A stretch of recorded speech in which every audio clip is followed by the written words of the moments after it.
Amen. Mapagpalang gabi po sa ating lahat. Amen. Isa-celebrate po natin yung Father's Day, pero isa lang po ata yung tatay. Umaapi na si Pastor Vic talaga. Parang si Bishop, hindi siya tatay. Father siya. He is our father. Father natin si Bishop sa church. Pero kailangan yung may biological. Binuli talaga. May bully dito. Bully talaga. Eh, dapat magatawa ka na Bishop Cabo. Amen. So, since late na po tayo sa pag-celebrate po natin sa Father, hindi naman late kasi Father's Month pa rin po ngayon. So, isi-celebrate po natin yung Father's Day sa gabi nito. No, hindi lamang naman mga fathers yung nagpapakatatay, no? Sabi nga ni Pastor Vic, pati kaming mga nanay nagpapakatatay din. Lalo na pag wala na yung tatay. No? Amen po ba mga nanay? Ako, amen ako. Amen. So, ang pag-uusapan po natin sa gabing ito ay tungkol po sa mga tatay. Yan. Eh kung kung ikaw na nanay nandito, naramdaman mo na isa ka, doon sa sasabihin ko ay nagpapakatatay ka talaga sa inyong mga anak. So, ang ang teksto po natin ay magbabasa po natin dito sa libro ng Lucas, chapter 15, verses 11. Ito po yung istorya ng the prodigal son na sinasabi. Alam niyo na po ba yon, yung istorya na yon? Yung may isang ama na may dalawang anak, tapos yung bunsong anak ay kinuha yung mana. Pagkakuha ng mana, yung bunsong anak, no, si Ading po ay lumayas. Ayan, nilustay niya yung kanyang mana, yung kanyang kayamanan na nakuha sa kanyang tatay. Pero may napansin lang po ako. Difference po ng Father's Day sa Mother's Day. Napaka-unfair po kung minsan. Sa totoo lang. No? Pag Mother's Day, puno yung SM daw. Kasi hindi naman ako lagi pumupunta ng SM. Sineselebrate nila yung Mother's Day, treat nila yung kanilang nanay. Tapos, nakakasawa sa newsfeed, nakakasawa sa My Day, kasi Happy Mother's Day, Mudra, Happy Mother's Day, Mama, Happy Mother's Day, Nanay. Pero pagdating ng Father's Day, iilan-ilan lang yung nakita ko na sinasaladuhan nila yung kanilang tatay, no? Pag tuwing Father's Day. Kaya masasabi ko, Father is the most thankless position in the family. Para kung minsan nakakalimutan nila na magpasalamat kung ano po yung nagagawa ng isang tatay sa loob ng pamilya. Pero pag-usapan po natin dito sa libro ng Lucas kung ano yung mga karakteristik ng mga tatay as well as our Father in heaven. Dito po sa Lucas chapter 15 verse 11, sabi po dito hanggang 12a, sinabi pa ni Jesus, may isang tao na may dalawang anak na lalaki. Sinabi sa kanya ng bunso, Ama, ibigay na po ninyo sa akin ang mamanahin ko. So, dun lang muna tayo. Kung makikita po natin dito sa whole story, wala po yung nanay. Dalawa lang po yung ibig sabihin yan. Ewan ko po kung tama ako. Correct me if I'm wrong, Bishop. Kasi po noon, hindi po masyado ina-acknowledge ang mga babae. Kaya sa Bible, bihira lang yung mga na-acknowledge na pangalan ng babae. Or, maybe, balo na itong si tatay dito sa Lucas chapter 15. Maaring patay na yung tatay, kaya yung tatay na lang yung binabanggit dito sa story. So, ibig sabihin, itong tatay na to ay napaka-responsabling ama. No, kasi hindi ka naman hihingi ng mana kung walang ipapamana sa iyo yung tatay mo. Hindi ka naman hihingi ng mana Hindi mo naman hihingin yung kayamanan mo kung alam mo na walang ipon yung tatay mo. So, ibig sabihin, sa story na ito, talagang nagpakatatay yung tatay. Talagang pinagtrabahuan niya, no, para lang magkaroon sila ng masagana at may magandang buhay. Kaya itong si bunsong anak niya ay hinihingi na niya yung kanyang mana. So ito, isa lang pong ibig sabihin, yung tatay dito sa Lucas chapter 15 ay isang responsableng ama. Yung mga, wala kasi tayong kakausapin ng mga tatay, si daddy lang eh. Pero alam ko, very responsible si tatay, ano? Kasi nakikita natin, nagjo-duty sa barangay hall, no, sa school, no, kahit wala ng anak na kasama dito sa ano, so he is a responsible father. Ang masakit lang po dito, maraming mga irresponsableng ama na nakikita natin. Andun na umiinom sila, nagsusugal, samantalang yung mga anak, andun na nagpapakayot, ayan, nagtratrabaho. Doon po sa Manila, karamihan po niyan. Nung minsan po na, kasi po nung nasa Bataan po ako yung hindi ko alam kung nakalimutan ko na yung team namin sa Bataan, Zambales, tapos Olonga po. Ayan, may part din po ng Pampanga na pinagsama-sama po ang youth ng Assemblies of God. Kasi Assembly of God po ako noon sa Bataan. So ako po yung youth president po nila. So yung unang project ko po doon, ipasyal yung mga bata doon sa Manila. Sa may mga educational tour po kami pumunta. So nakita ko yung mga bata na nagtitinda ng sampagita, mga bata na kailangan nandoon sa loob ng eskwelahan. Mga bata na kung saan nandun lamang doon sa kung walang klase sana, andun lamang sa loob ng bahay or nakikipaglaro sa kanilang kaibigan. Pero nakikita mo, nagtatrabaho sila. May tinanong po ako na bata, utos daw ng kanyang magulang. Sabi ko, asan yung nanay tsaka tatay mo? Kako, andun po sa bahay. So, yun yung mga sinasabi na hindi ko alam yung istorya nila. Pero pag ganun na kabata, sana inaalagaan pa yon, tinuturuan ng mga magulang. So, kailangan yung mga tatay po natin yan, dalawa na yung tatay, natutuwa na ako. Ayan, alam ko, responsable din si daddy. Ano po? Balikan po natin yung ating istorya. So, dito, sabi nung may dalawang anak daw itong tatay na to. Yung bunso, alam naman natin yung bunso, sila yung parang spoiled, sila yung nagagawa yung gusto nilang gawin, yung panganay, sila yung responsable na anak daw. Sabi, oo. Yung mga panganay daw sabi, oo, sabi ko kasi ako po yung panganay. So sabi, tay, daddy, pwede ba kunin ko na yung mga anak ko? Pag kayo po na tatay, buhay na buhay pa, malakas pa, walang bahid ng sakit sa inyong katawan, tapos yung bunso ninyo, kinukuha na yung mana niya. Di po ba yung mana sakalang binibigay pag namatay na yung isang tao?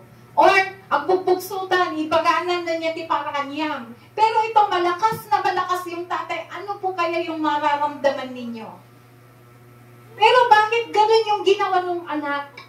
Malakas yung tatay, lumapit siya at hinihingi yung kanyang kayamanan kahit na alam niya na malakas pa ang kanyang tatay. Ang nakita ko po dito na isang ugali ng tatay ay approachable father. Kilala niya tatay ko Kahit sabihin ko na kunin ko yung kayamanan, alam ko, hindi magagalit ang tatay ko. Dahil kilala ko ang tatay ko.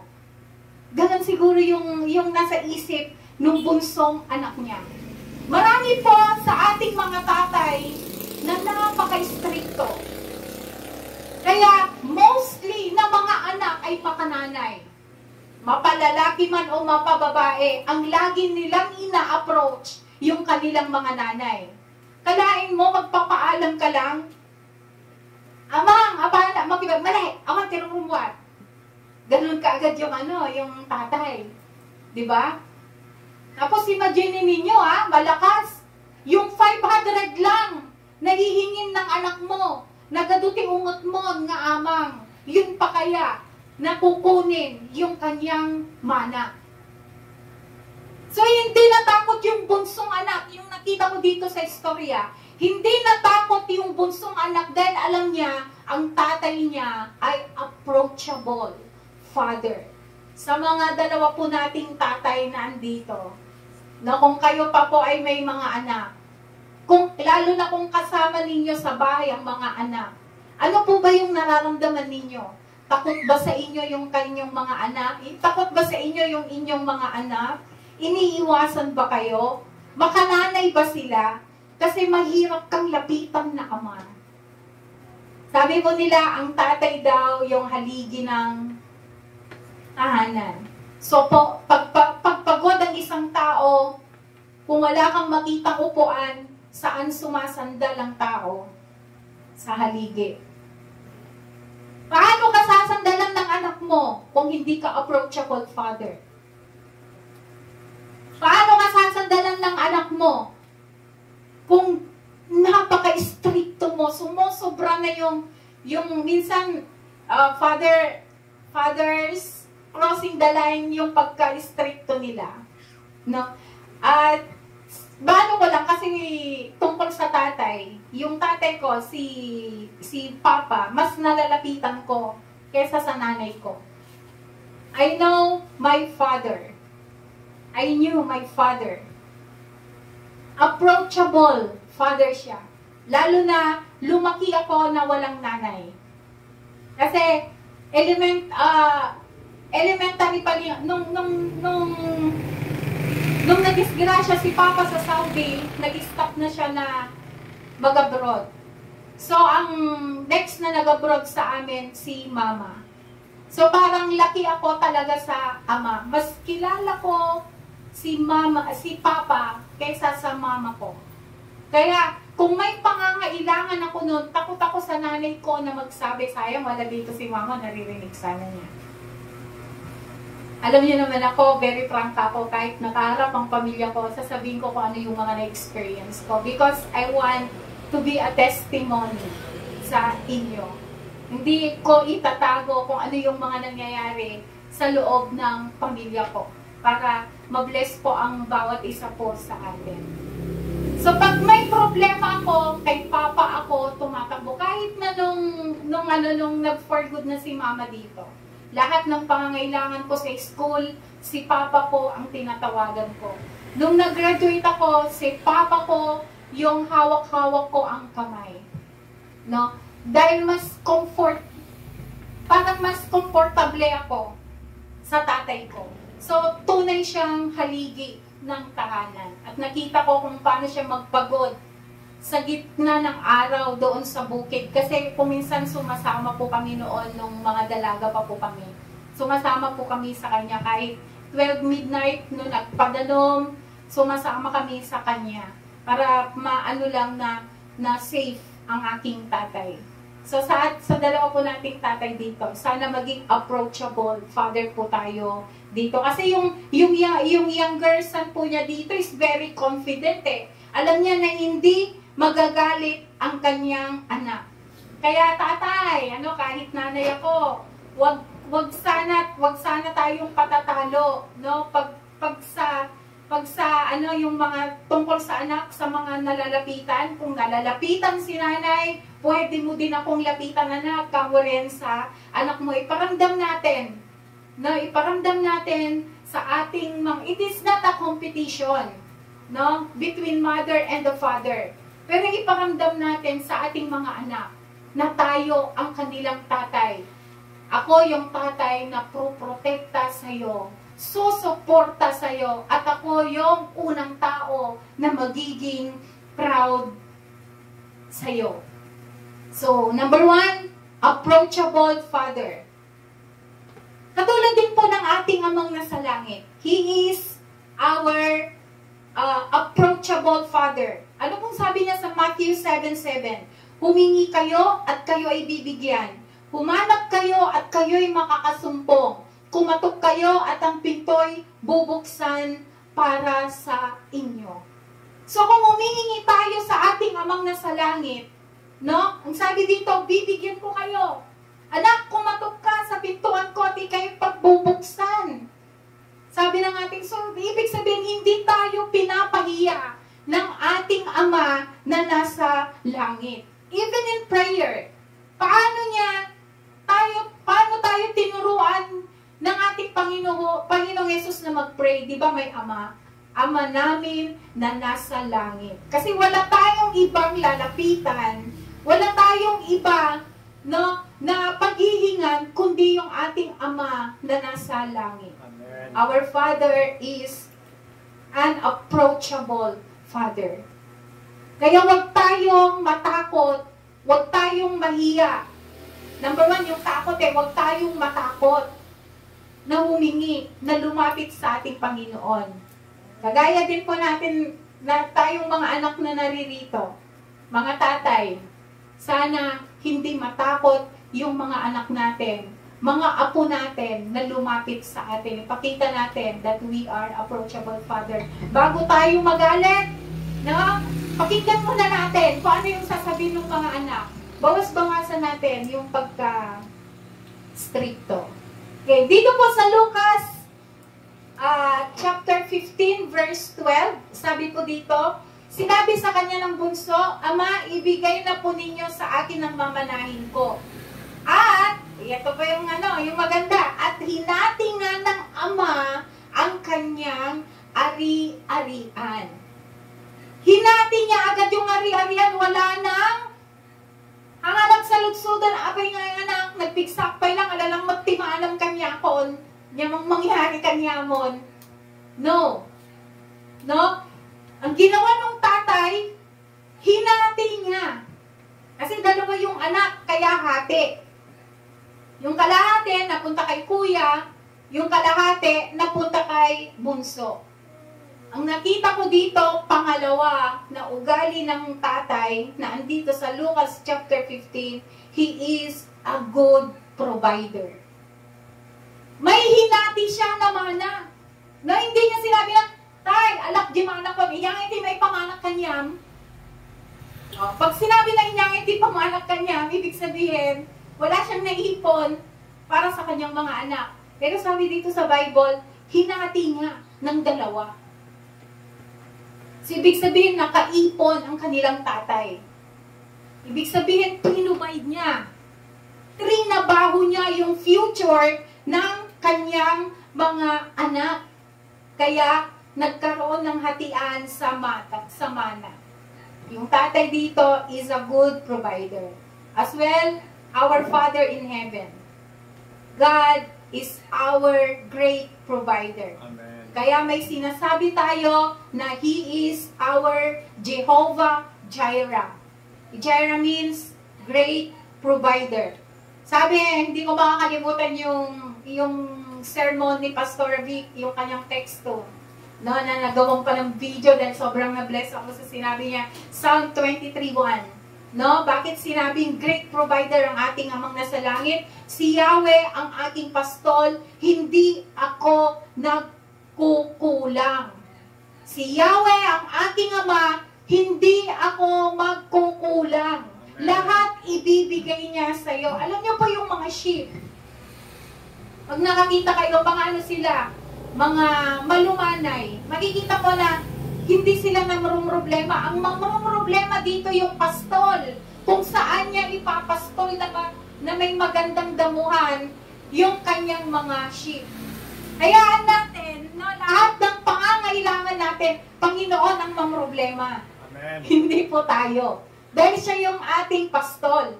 Oh, no, huwag mong problemahin ang araw ng kinabukasan mo.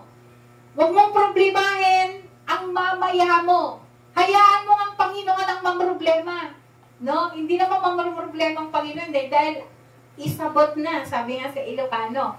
No? Isabot na ti amin nga pangangailangan tayo because He is our great provider. Kaya, mga tatay, sino pa po ba? Tatay, malalaki na yung mga anak mo? May mga pamilya na lahat? O, lagyan na lang natin sa, i-share nyo na lang ito sa, may anak po kayo na lalaki. Yan. I-share nyo na lamang po ito. So, tayong mga tatay, ang mga tatay daw dapat ay magiging great, sila daw dapat ang great provider. Kaya nakikita natin, mostly mga tatay sila yung mga nagpapagod. No? Kaya proud ako sa mga tatay na nabibilad sa araw, na andon sa bukid, nagtra-tricycle driver, iniiwan ang kanilang pamilya, pumupunta sa ibang bansa para lang makapag-ipon, mai-provide yung pangangailangan ng kanilang mga anak. 2 Corinthians chapter 12 verse 14, sabi dito, ang mga magulang ang dapat mag-impok para sa mga anak at hindi ang mga anak para sa magulang. Responsable po nating mga magulang, lalo na sa mga tatay ang ating anak. Hindi dapat ang anak ang maging responsable po sa inyo. Hindi po ako pabor sa sinasabi ng magulang, sorry po kung dati mapadalisan. Agadal ka nga nalaing, tatlo makatulong kanto kanyami. Never ko pong sinabihan sa aking mga anak. Sa loob ng tahanan namin, naririnig ko yan. No? Agadal kayo, tatlo si kayo to ni mangbiyag kanyami. Pero hindi ko po minana yung word na yon. Ang lagi kong sinasabi sa mga anak ko, mag-aral kayong mabuti para sa inyo. In the future, wag nyo na kaming intindihin ng daddy ninyo. Kaya na namin ito. Para sa inyong kinabukasan. Kaya namin kayo papag-aralin. Never ko na sinumbat. Alam po yan ni Kim. Never ko na sinumbat kung ano yung mga ginagastos namin sa aming mga anak. Kakaasi kami nagpapaadal, ititadmi, ti amin nga pangailangan. No. Karapatan nila yon na ibigay natin lahat ng pangangailangan nila. Dahil tayong mga magulang ay responsibilidad natin na ibigay lahat, pag-aralin, bigyan ng magandang kinabukasan ang ating mga anak, lalo na po sa ating mga tatay. Tuloy po natin sa verse 13 to 14. Verse 13, sabi po dito, pagkalipas ng ilang araw, ipinagbili ng bunso ang kanyang bahagi at nagpunta sa malayong lupain. Nilustay niya roon sa mga bisyo ang lahat niyang kayamanan. Verse 14, nang maubos na ito, nagkaroon ng matinding paggutom sa lupain iyon, kaya't siya'y nagsimulang maghirap. So, ibig sabihin, hindi pera ang ibinigay ng tatay. Kasi sabi dito, ipinagbili. Maaaring bahay, maaaring bukid, maaaring mga hayop, no? Tapos ipinagbili niya lahat. Ngayon, yung pera na yon na binayad sa kanya, nilustay niya, umalis siya, pumunta siya sa malayong lugar, at sabi dito, nilustay niya sa bisyo. Hindi natin mababasa sa kwento na binawalan siya ng kanyang tatay na lumayo. Maaari siguro na sinabi ng tatay, anak, huwag ka nang umalis, baka mapariwara ka. No? Ganyan naman po yung role nating magulang. Di po ba? Taga-advise. Pero ang nakita ko, na ugali ng tatay dito, pangatlo, his father gave him freedom to choose. His father gave him freedom to choose. Hinayaan niya na piliin ng kanyang anak yung kanyang magiging buhay. Siguro maaari na in-advisean niya, anak, huwag ka na lang umalis. Dito ka na lang kahit nakuha mo yung kayamanan mo. Kahit nakuha mo yung mana mo sa akin. Pero siguro nagpumilit itong anak, no? Pero hindi siya pinigilan nung tatay. Katulad po niyan nung ating amang nasa langit, si Adam and Eve. Pastora, pastor, bishop, bakit hinayaan ng Diyos kung alam nila na magkakamali?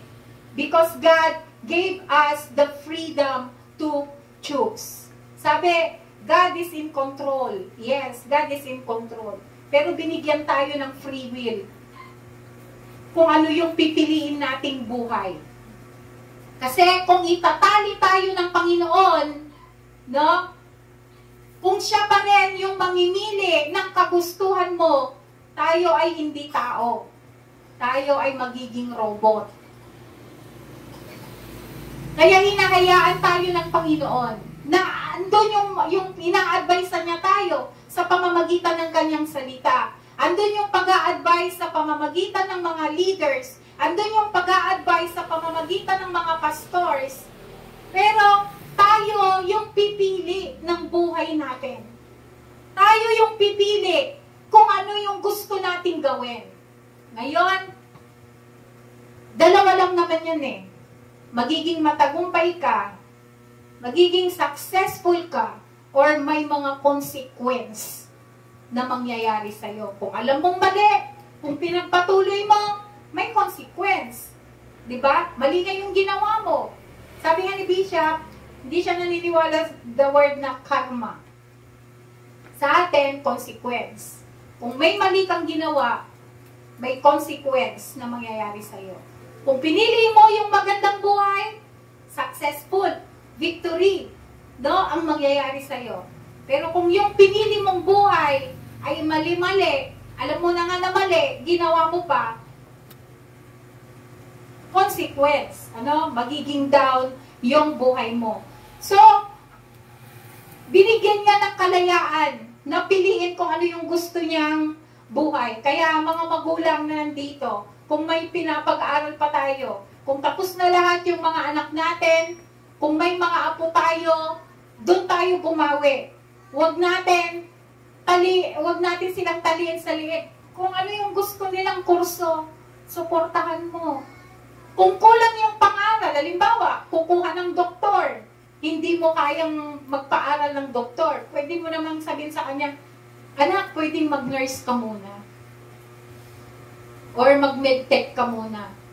Pag nakagraduate ka, nagtrabaho ka, o di pwede kang mag-aral, pwede kang mag-ipon para makapag-doktor ka. Di po ba? Hindi ganito ang kukunin mo. Ganito na. Naranasan ko po yan. Ang pangarap ko pa talaga ay maging journalist. Journalism ang gusto kong kurso. Ngayon, nung pina-enroll ako, magkatabi yung blackboard ng journalism tsaka education. Ako, nakaupo lang ako, si tita ko, yung kapatid ni Papa, yung nagpa-enroll sa akin dahil hindi ko pa alam yung ginagawa ko. First time ko doon, sa Bataan po kasi ako nag-aral. Hindi ko alam yung mata pala niya na sa education. So sabi ko, journalism? Oh, sabi niya. Pero nung araw ng pasukan, napunta ako sa building ng mga educators. So, umuwi ako, kinuha ko yung maleta ko, wala akong pera. Sinanla ko lahat ng alahas ko, yung nakakabit dito, pumunta ako ng Bayambang sa kaibigan ko. Dala-dala ko yung maleta ko. Hinahanap ako ng mabuti, mama ko nasa abroad nun. Hinahanap nila ako, sinanla ko yung gusto ko yung, hindi ko kasi nakuha yung gusto kong kurso.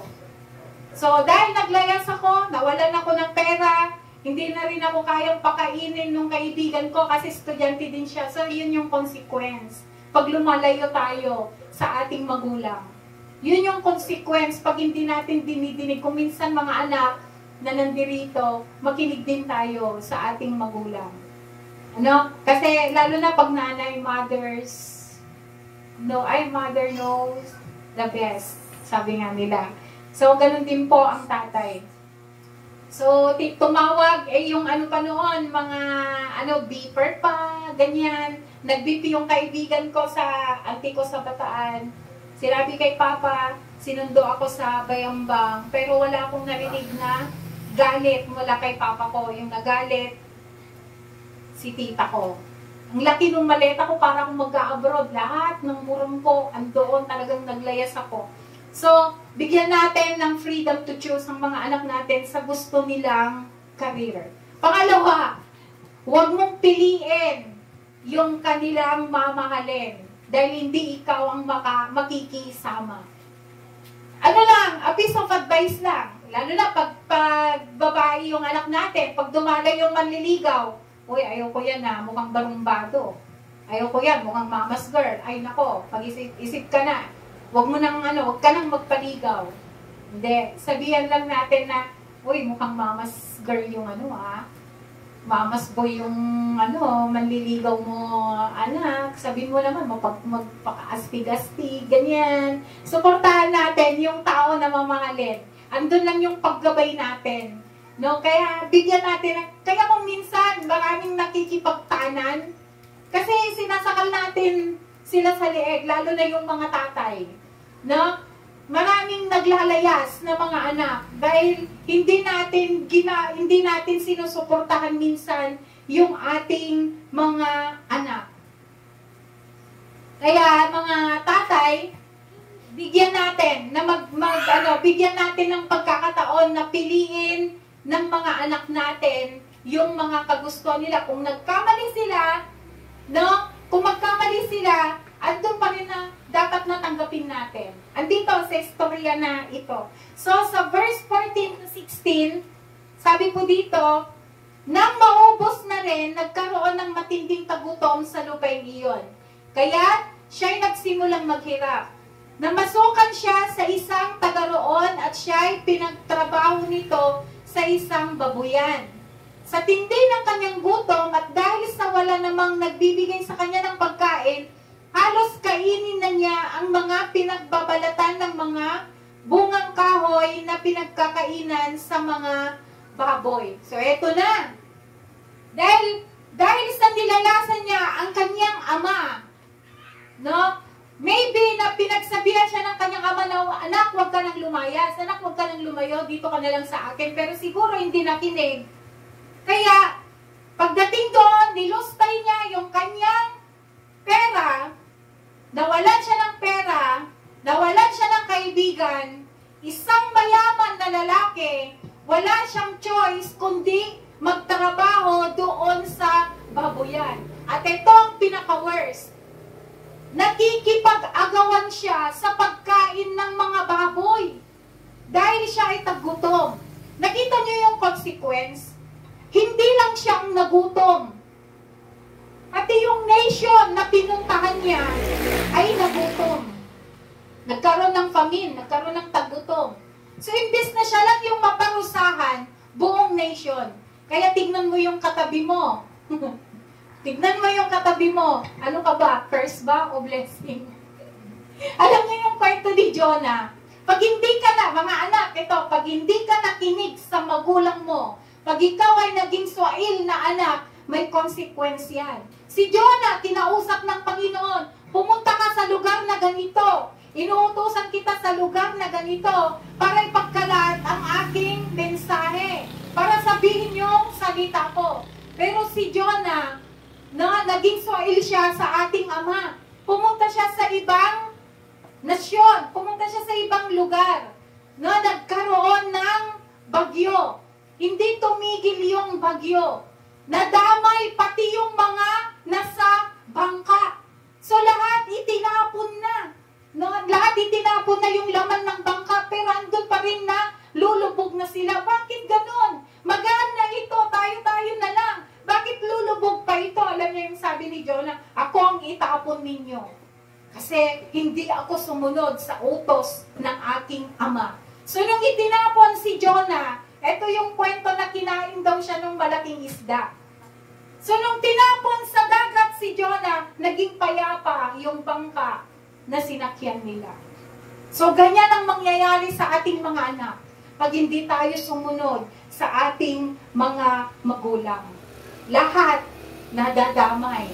No? Kaya, kung ayaw mong madamay yung kaibigan mo, ayaw mong madamay yung lugar na pupuntahan mo, tingnan mo kung tama o mali yung ginagawa natin ding anak. Kaya tayong mga anak, hindi rin masama. Napakinggan din natin yung paliwanag ng ating mga magulang. Basta very approachable sana yung ating mga tatay. Kaya lumalayo minsan yung loob ng ating mga anak. Kasi lumalapit pa lang, nakakunot na talaga yung yung noo ng mga tatay. No? Kaya minsan sa barkada masaya ang anak. Kaya dapat magkaroon ng communication sa loob ng ating tahanan. So ituloy po natin.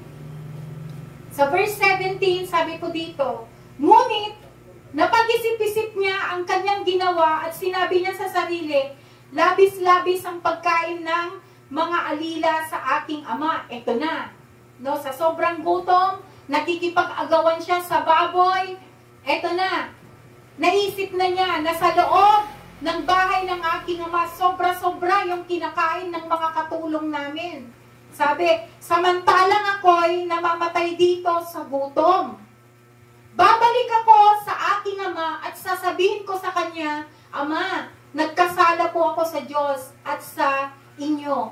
Hindi na po ako karapat-dapat na tawaging anak ninyo. Ibilang na lamang ninyo akong isa sa inyong mga alila. At siya'y nagpasyang umuwi sa kanila.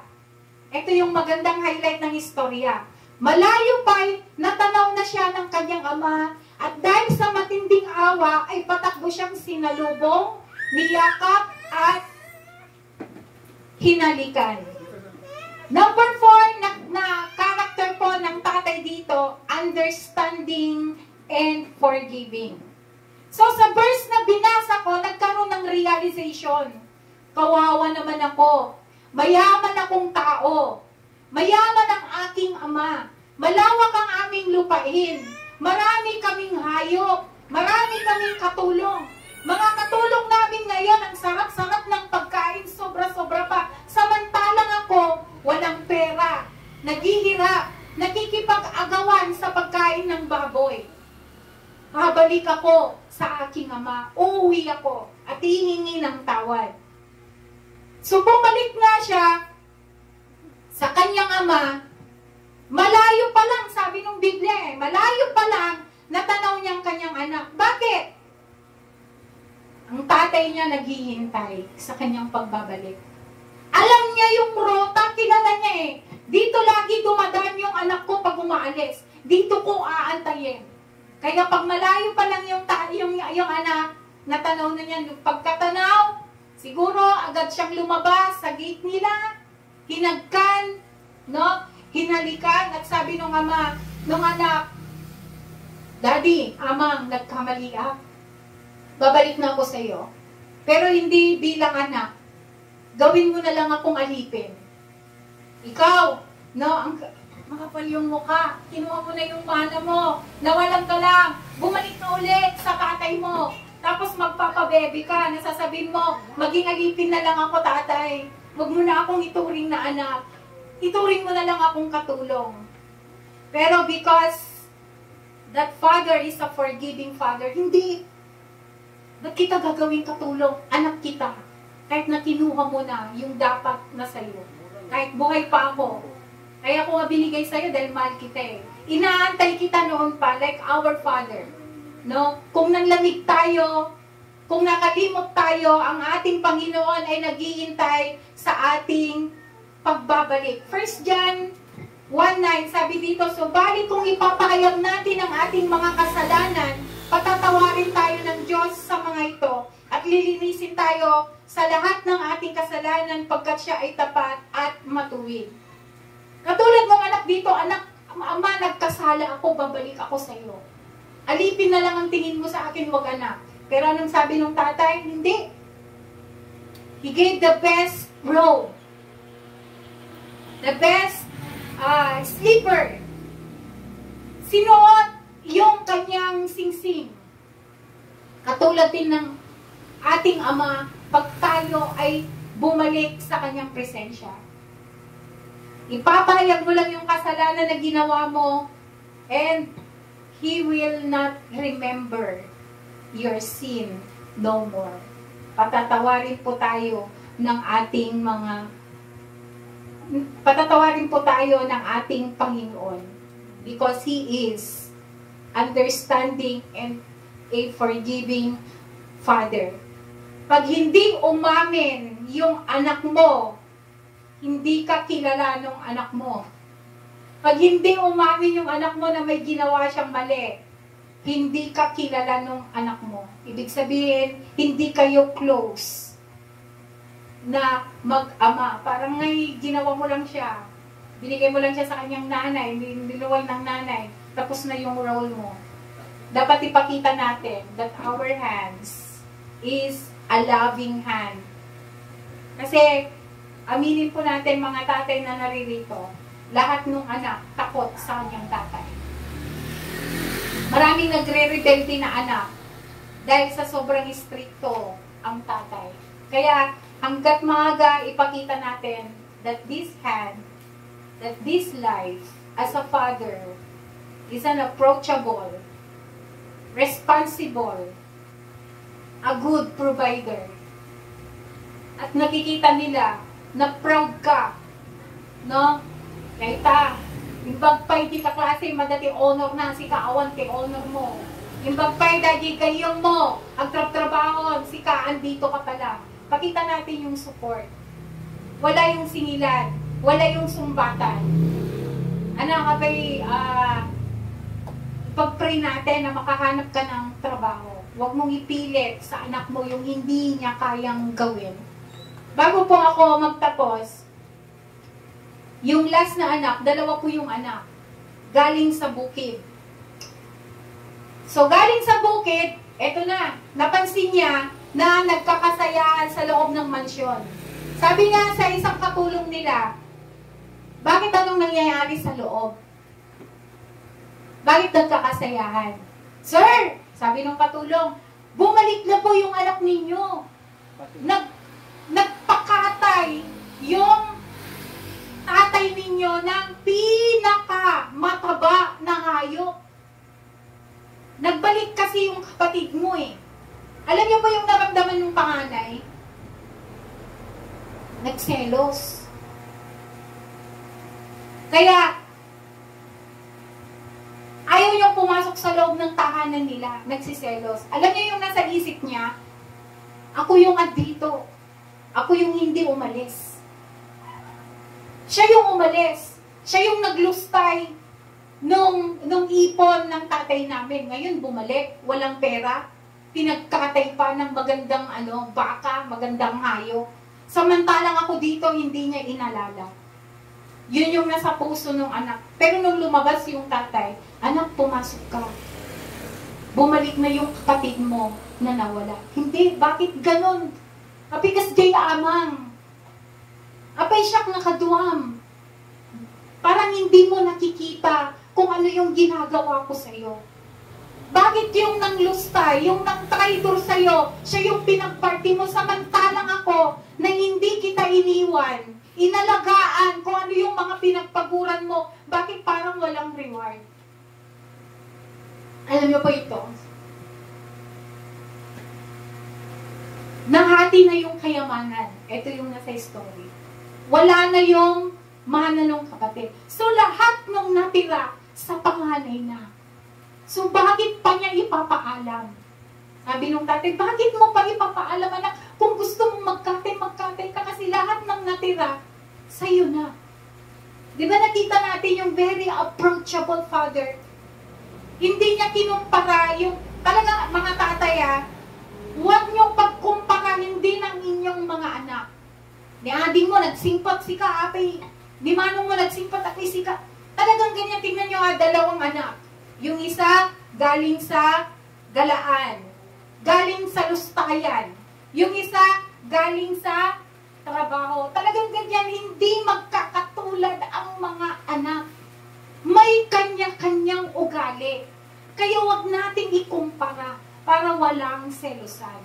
Dapat andun yung makukomfort natin yung mga anak. Ipakita natin na parehas sila sa atin. Parehas natin silang mahalin, parehas natin silang suportahan. Walang kumparahan sa loob ng tahanan. Ito pa yung isang dahilan kaya maraming nagre-rebelde na anak. Kasi mas pinapakita natin na mas mahal natin yung mga mas malaki ang ambag sa loob ng tahanan. No, ang ating amang nasa langit ay hindi siya nagkukumpara. Hindi niya pinipili kung sino yung mamahalin niya sa atin. Ito yung mamahalin ko, si Nanay Josie, kasi pag nag-offering, laging malaki. si Sister Rhea, kaya mas mamahalin ko si Sister Josie. Hindi po yun. Hindi po yun. Ang pagmamahal po ng ating Ama, no, ay pantay-pantay. Kaya sa mga tatay na naririto, ipakita natin, walang lamangan sa pagmamahal ng isang ama sa isang anak. Walang selosan. Andun yung hindi sila matatakot sa atin. Kaya mga tatay, huwag tayong patatalo, no, sa mga nanay na nagbibigay ng pagmamahal sa mga anak. Subukan nga din po natin na sa inyong mga tatay din lalapit ang ating mga anak. Pero bago po ako magtapos, nais ko pong sabihin sa mga tatay na naririto, I am very proud at kayong mga anak na may mga tatay pa, napaka-bless po ninyo. No? Pagdating ng araw, no, kahit hindi sabihin ng mga tatay na, anak, si kama mo ti gumatang iti agas ko, ta pinagadal ka, tayong mga anak, maging mapagkiramdam din sana tayo. Agsubalit tayo, kahit na hindi sila humihingi. It is our responsibility. No, kahit na sinabi na ang mga magulang ay responsibilidad nilang kanilang anak, ang anak hindi nila responsable ang magulang, no. Hindi po yan ang itinuro ng ating Panginoon. It is our responsibility to take care also our parents pagdating ng panahon na hindi na nila kaya. So as the children of God, it is our responsibility to take care. Paano yung binabalyo ng Panginoon? Ano yung binabalyo ng Panginoon? Ang kanyang gawain. Hindi niya sinasabi na anak, love me back. Mahalin mo ako pabalik. Pero as a children of God, sana maramdaman natin kung ano yung kailangan nating ibigay na pagmamahal sa ating mga anak. So mga tatay, I'm very proud of you. And Father God, we are very proud of you. Kasi kahit na anong suliranin ng buhay, laging andyan ang Panginoon natin. Hindi natin nararanasan na tayo ay iniwan. Wala man tayong milyon, no? Pero ang pamana ng Panginoon ay darating na balang araw, ang everlasting life. Wala man tayong milyones, wala tayong magandang trabaho, wala man tayong malaking ipon sa bangko, sabi na natin, wala tayong bank account, pero God is our great provider. Kaya sa gabi ito, nais ko pong tayo kung lahat ay tumayo. Kunin po natin yung kanta ng Father in Heaven, how we love you. We love you, mga tatay na nandito. At tayong mga anak ng Panginoon, salinding nga po natin, Father in Heaven, how we love you.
Almighty.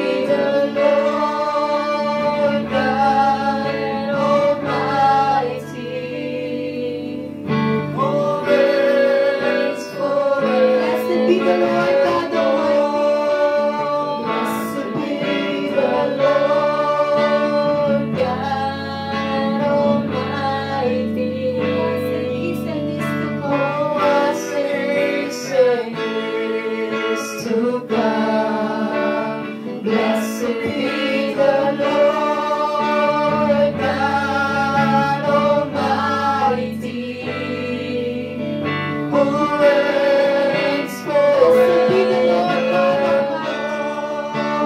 Blessed be the Lord God Almighty,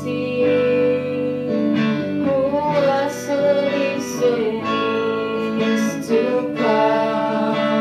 Blessed be the Lord God Almighty, who reigns forevermore.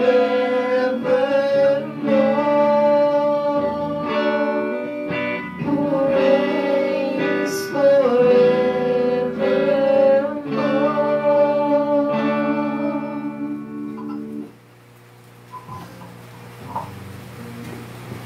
Salamat, Pastora, sa napakagandang mensahe ng ating Panginoon.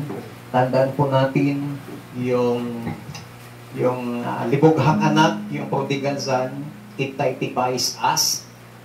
Yung Father, it typifies our God.